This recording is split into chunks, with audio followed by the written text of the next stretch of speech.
Thank you. Hello, dear teachers.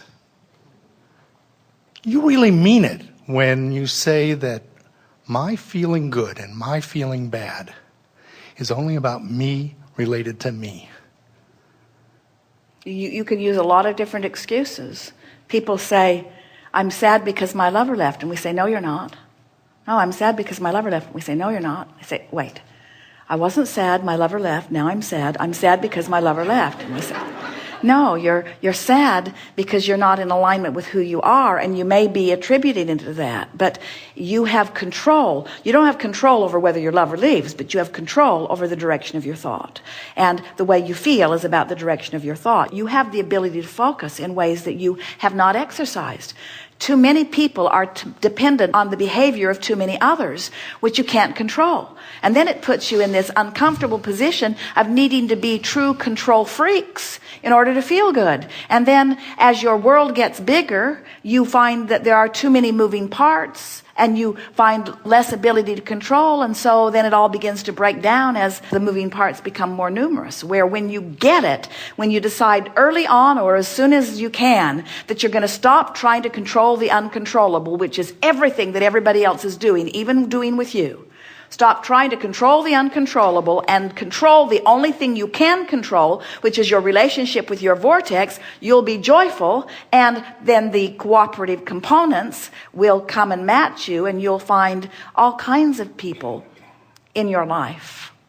Lovely to be with and play with, you see. Let's offer this one strong statement because we haven't said it before. Let law of attraction do all of the controlling, and you just adjust your vibration. So you have to stop looking at what you don't want and start looking at what you do want. But we've never known anybody who could just stop doing that. You have to start doing something else. And that's the whole point. You want to focus yourself into the vortex. And we know that the fast way in is to just care about how you feel. When you get in there, everything you want is in there. So some of these processes that you describe feel like effort, and the effort doesn't feel good. But you see, it always takes effort, and let's talk about why it takes effort, and let's just tell it like it is. Focus is effort because law of attraction will hold you to your dominant vibration. So if I've been beating the drum of I don't have enough money, and I've been noticing evidence of not having enough money, and in my noticing that I don't have enough money, I activate a vibration so it keeps me in that position of not having enough money, then to think about having more money is not as easy as noticing that I don't have enough money. It takes effort to imagine beyond what is. That's really what we're talking about. It's easy. It's like it's easy to turn on the television and watch what they're offering. It's more difficult to think your own thought. It's easy to just hear what someone's saying to you. It's more difficult to guide the conversation in a more positive direction. It's easy to observe. It's more difficult to focus. And yet there is so much more reward in focusing than there is in just observing. So most people have trained themselves. You have patterns of thought about money. You have patterns of thought about your body. You have patterns of thought about teachers. You have patterns of thought about government. You have patterns of thought about ecology. You have patterns of thought about medicine. You have patterns of thought about animals. You have patterns of thought about cats. You have patterns of thoughts about dogs. Some of you like dogs and don't like cats. Some of you like cats and don't like dogs. You have patterns of thoughts about all kinds of things. A pattern of thought just meaning a thought that you thought, maybe your mother thought it and she thought it and spoke it, and then you thought it and listened, and then it doesn't matter where the thought got started, but you've got an active vibration about a lot of different subjects. So let's say your active vibration about the subject of something that you want improvement in. Let's say your active thought is that we are in the middle of a financial crisis. And let's say that your active thought is that costs are going up and incomes are going down, and the government is trying to fix it, but there are so many moving parts that even the best of them are in a state of confusion. And so that's your active thought, that you've talked about it, you've thought about it, you've listened, you've reasoned it out. That's your active thought. Well, it takes discipline to think a different thought. And many people would say, It's not just that it takes discipline to think an improved thought, Abraham. I don't want to think an improved thought because I've been trained to tell it like it is. I've been trained to face reality, to tell the truth. So now this vibration, this reason that it's harder to think a different thought has many layers of reasons. My mother told me to always tell her exactly the truth. And I don't always do it, but I feel guilty every time I don't. So I've trained myself into this thought. And now it's difficult to think a thought that's different. And we want to say, oh, hear this. The only reason that it's harder to think the optimistic thought about the subject that you've been pessimistic about is because the habit of thought has a vibration active within you, and law of attraction's holding you there. Law of attraction's holding you there. Law of attraction's giving you other thoughts that match it. Law of attraction's bringing you to people who think the same thing. Law of attraction's bringing evidence to you to support your belief.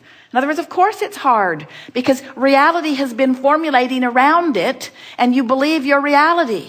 And oh, did you just hear that? You believe that reality, and we want you to believe this reality. We want you to believe the vibrational reality. We want you to believe the reality of the whole of you, you see. And when these two realities merge, and the only way this is so good. The only way these two realities can merge is if you come this way into your vortex, because your vortex is never going to merge with this reality. If the source within you would merge with sickness, your planet would be sick and dead soon. If the source within you would merge with economic decline, it would be over for you. In other words, there would be endedness, but that's not ever going to happen because the whole system is such that the source within you holds the leading edge position that is achieved by your asking from the contrast that you live. Are you getting that? When you know what you don't want, you ask for improvement, and improvement becomes the new order of the day. And the new ones being born and all the new energy coming in all come from that vantage point. We've all got a perpetual well-being thing going on here that no matter how negative any one of you get, you cannot disrupt the system. All you can do is pinch yourself off and have an unpleasant time for a while until you croak, and then you're right back in the game again. You see. And in those instances in which I actually feel good or bad, then it's about me to me. When you recognize how you feel, then you are taking responsibility for what's happening. In other words, when we first began expressing in this way, it was delightful to watch Esther, because when something really wonderful would happen, she would say, I did that. Mm-hmm. And when something not wonderful would happen, she would say, I did that. And there was something empowering about knowing that since she did it, she could do it a different way if she chooses to.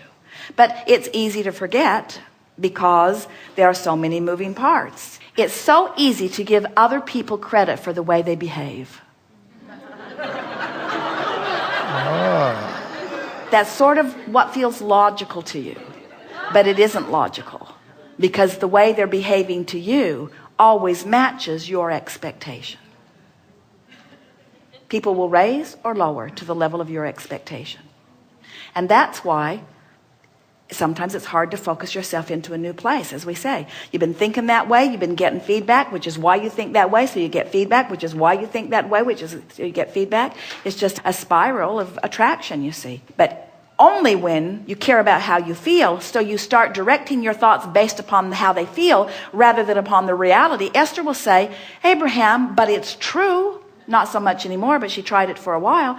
But Abraham, but it's true. You got to give me that. And we say, don't use the truth of something as your criteria for your focus, because there are all kinds of things that are true that you don't want to keep active in your vibration. There is a rampant active vibration around the world, and especially in your planet, that said times are financially hard. And as long as you keep beating that drum, the stuff that's queued up for you in your escrow, in your vibrational reality, will be slowed down, because your thinking that times are hard puts you in a place of disallowing them. Meanwhile, there are people who are accustomed to thriving in all times that are making out like bandits. And then you say, That's wrong. You're not supposed to thrive in this hard economy. We're all supposed to suffer in this suffering economy. We say, hear what you're saying. You want to praise success everywhere you see it. You want to praise thriving everywhere you see it. You want to tune yourself to thriving, not to failing, you see. You can tell by the way you feel how the source within you is looking at it. Source within you is not worried about this economy. And when you do, you feel bad. But you don't feel bad because you're worrying about the economy. You feel bad because you're separating yourself from source, who does not worry about the economy, and using worrying about the economy as your excuse to separate yourself from source. Starting to get this, aren't you? You're not ever going to look at the absence of something that you want and feel good. It's just that simple. You cannot look at lack and be in alignment with who you are. You cannot criticize and be in alignment with who you are. You cannot be mad at somebody and be in alignment with who you are. You cannot be afraid of anything and be in alignment with who you are. A battle against anything is a battle against you. Yes. That's the best way of saying it. A battle against anything is a battle against your alignment. That's it. That's it. That's the only thing you have to know. Oh, and think, while it's a little difficult to wrap your thoughts around this because it's not the way many of you have been thinking, we got to tell you, it's a whole lot easier than getting all those moving parts to line up.